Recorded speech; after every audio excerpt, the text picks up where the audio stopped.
ಉತ್ತರ ಕನ್ನಡ ಜಿಲ್ಲೆಯಲ್ಲಿ ಮುಂದುವರೆದಿದೆ ಮಳೆ ಅಬ್ಬರದ ನಡುವೆ ಕದ್ರಾದಲ್ಲಿ ಗುಡ್ಡ ಕುಸಿತವು ಸಂಭವಿಸಿದೆ. ಕದ್ರಾದಿಂದ ಕೊಡಸಳ್ಳಿಗೆ ತೆರಳುವ ದಾರಿಯಲ್ಲಿ ಗುಡ್ಡ ಕುಸಿತ ಆಗಿದೆ. ಉತ್ತರ ಕನ್ನಡ ಜಿಲ್ಲೆಯಲ್ಲಿ ಮಳೆಯ ಅಬ್ಬರ ಇದೀಗ ಜಾಸ್ತಿಯಾಗಿದೆ. ಈ ಹಿನ್ನೆಲೆಯಲ್ಲಿ ಕದ್ರಾದಲ್ಲಿ ಗುಡ್ಡ ಕುಸಿತ ಆಗಿದೆ. ಅದೃಷ್ಟವಶಾತ್ ಯಾವುದೇ ಸಾವು ನೋವು ಸಂಭವಿಸಿಲ್ಲ. ಗುಡ್ಡ ಕುಸಿತದ ಹಿನ್ನೆಲೆಯಲ್ಲಿ ಕೊಡಸಳ್ಳಿ ಡ್ಯಾಂನ ಸಿಬ್ಬಂದಿಗೆ ಸಂಚಾರಕ್ಕೆ ಇದೀಗ ಸಮಸ್ಯೆ ಉಂಟಾಗಿದೆ. ಕುಸಿದ ಗುಡ್ಡವನ್ನ ತೆರವು ಮಾಡ್ತಾ ಇದ್ದಾರೆ ಸಿಬ್ಬಂದಿ. ಗುಡ್ಡ ಕುಸಿತ ಹಿನ್ನೆಲೆ ಡ್ಯಾಮ್ ಸಿಬ್ಬಂದಿ ಕೊಡಸಳ್ಳಿ ಡ್ಯಾಮ್ ಸಿಬ್ಬಂದಿ ಅವರು ಸಂಚಾರ ಮಾಡೋದಕ್ಕೂ ಕೂಡ ಪ್ರಾಬ್ಲಮ್ ಉಂಟಾಗಿರುವಂತಹ ಹಿನ್ನೆಲೆಯಲ್ಲಿ ಇದೀಗ ಗುಡ್ಡ ಏನು ಕುಸಿದಿದೆ ಅದನ್ನ ತೆರವುಗೊಳಿಸುವಂತಹ ಕಾರ್ಯವನ್ನ ಸಿಬ್ಬಂದಿ ಮಾಡ್ತಾ ಇದ್ದಾರೆ.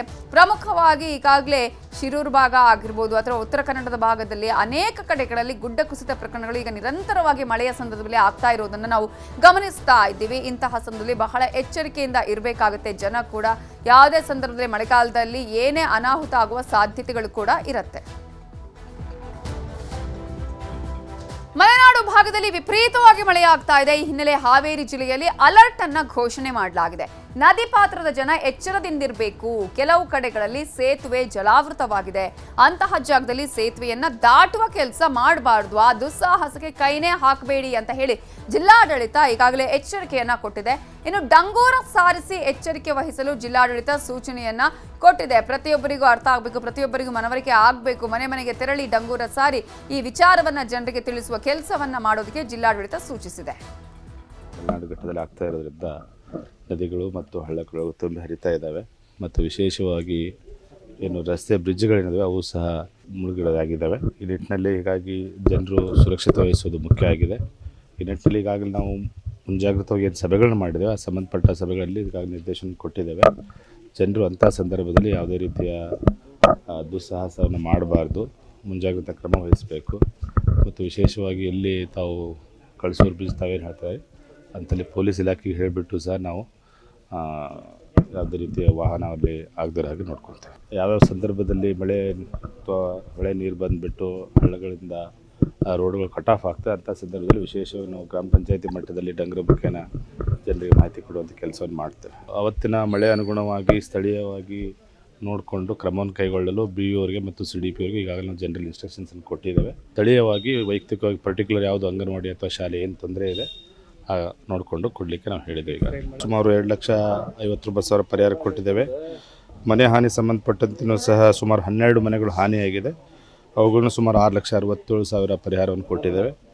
ಮತ್ತು ಏನು ಪ್ರೀ ಮಾನ್ಸೂನ್ ಅಲ್ಲೇನು ಬೆಳೆ ಹಾನಿಯಾಗಿತ್ತು ಸುಮಾರು 448 ಹೆಕ್ಟರು ಈಗಾಗಲೇ ನಾವು ಜಂಟಿ ಸಮೀಕ್ಷೆ ಮಾಡಿಬಿಟ್ಟು ಪರಿಹಾರ.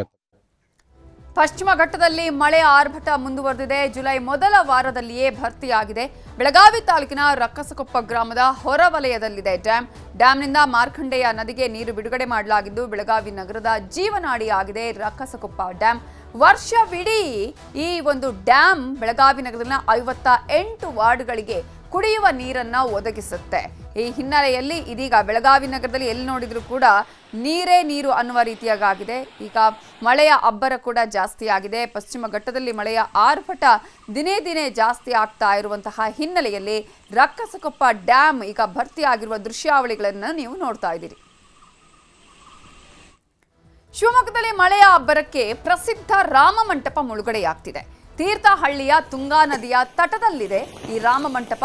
ಆಲ್ಮೋಸ್ಟ್ ಮುಳುಗಿ ಹೋಗಿದೆ. ಅಚ್ಚರಿ ಏನಂದ್ರೆ ರಾಮ ಮಂಟಪ ಮುಳುಗುವ ದೃಶ್ಯ ನೋಡೋದಿಕ್ಕೇನೆ ಅಕ್ಕಪಕ್ಕದ ಗ್ರಾಮಸ್ಥರೆಲ್ಲ ಬಂದು ಆ ದೃಶ್ಯವನ್ನ ನೋಡ್ಕೊಂಡು ಹೋಗ್ತಾ ಇದ್ದಾರಂತೆ. ಶಿವಮೊಗ್ಗದಲ್ಲೂ ಭಾರಿ ಮಳೆ ಆಗಿರುವಂತಹ ಹಿನ್ನೆಲೆಯಲ್ಲಿ ಪ್ರಸಿದ್ಧ ರಾಮ ಮಂಟಪ ಇದೀಗ ದಿನದಿಂದ ದಿನಕ್ಕೆ ಸ್ವಲ್ಪನೇ ಮುಳುಗಡೆ ಆಗ್ತಾ ಇರುವಂತಹ ದೃಶ್ಯವನ್ನ ನೀವು ಗಮನಿಸ್ತಾ ಇದ್ದೀರಿ. ಆ ಒಂದು ದೃಶ್ಯವನ್ನ ನೋಡಬೇಕು ಅಂತಾನೆ ಅಕ್ಕಪಕ್ಕದ ಜನ ಎಲ್ಲ ಬಂದು ಅದನ್ನ ನೋಡ್ಕೊಂಡು ಹೋಗ್ತಾ ಇದ್ದಾರಂತೆ. ಇನ್ನು ಕೇವಲ 2 ಅಡಿ ಮಾತ್ರ ಬಾಕಿ ಇದೆ ರಾಮ ಮಂಟಪ ಮುಳುಗೋದಿಕ್ಕೆ. ಅಷ್ಟರ ಮಟ್ಟಿಗೆ ನೀರು ಬಂದಿದೆ. ದಿನದಿಂದ ದಿನಕ್ಕೆ ಮಳೆಯ ಅಬ್ಬರ ಜಾಸ್ತಿ ಆಗ್ತಾ ಇರುವಂತಹ ಹಿನ್ನೆಲೆಯಲ್ಲಿ ನೀರಿನ ಪ್ರಮಾಣ ಏರಿಕೆ ಆಗ್ತಾ ಇದೆ.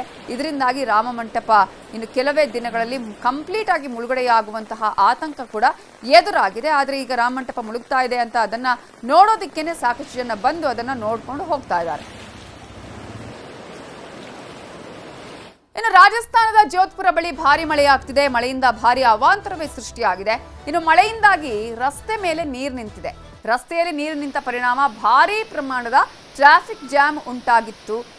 ಹಾಗೆಯೇ ಉತ್ತರಾಖಂಡದಲ್ಲಿಯೂ ಭಾರಿ ಮಳೆಯಾಗ್ತಿದ್ದು ಅಲಕಾನಂದ ನದಿಯ ನೀರಿನ ಮಟ್ಟ ಏರಿಕೆಯಾಗಿದೆ. ರುದ್ರಪ್ರಯಾಗದಲ್ಲಿ ಸಣ್ಣ ದೇವಾಲಯಗಳು ಮತ್ತು ಆವರಣವೇ ಮುಳುಗಿ ಹೋಗಿದೆ. ಇನ್ನು ಕೇದಾರನಾಥದಿಂದ ವಾಪಸ್ ಬರೋ ಮಾರ್ಗ ಮಧ್ಯೆ ಸೋನ್ ಪ್ರಯಾಗ್ ಬಳಿ ಭೂಕುಸಿತ ಉಂಟಾಗಿದೆ. ಭೂಕುಸಿತದಿಂದಾಗಿ ಸಂಚಾರ ವ್ಯತ್ಯಯಗೊಂಡಿದೆ. ಹಾಗೆಯೇ ಸೋನ್ ಪ್ರಯೋಗ್ನಲ್ಲಿ SDRF ಹಾಗೆಯೇ NDRF ಸಿಬ್ಬಂದಿ ಇವೆಲ್ಲವನ್ನ ತೆರವು ಕಾರ್ಯಾಚರಣೆಯನ್ನ ಮಾಡ್ತಾ ಇದ್ದಾರೆ. ಈ ಮಧ್ಯೆ ಮಣ್ಣಿನ ಬಳಿ ಸಿಲುಕಿದ 40 ಪ್ರವಾಸಿಗರನ್ನ ರಕ್ಷಣೆ ಮಾಡಲಾಗಿದೆ. ಹಾಗೆಯೇ ಮಹಾರಾಷ್ಟ್ರದಲ್ಲೂ ಭಾರಿ ಮಳೆಯಾಗ್ತಾ ಇದೆ. ಇತ್ತ ಮಹಾರಾಷ್ಟ್ರದ ಸಿಂಧೂದುರ್ಗ ಪ್ರದೇಶದಲ್ಲೂ ಭಾರಿ ಮಳೆಯಾಗ್ತಿದೆ. ಮಳೆಯಿಂದಾಗಿ ಪ್ರವಾಹ ಸ್ಥಿತಿ ಉಂಟಾಗಿದೆ. ಜಮೀನುಗಳಿಗೆ ನೀರು ನುಗ್ಗಿದೆ.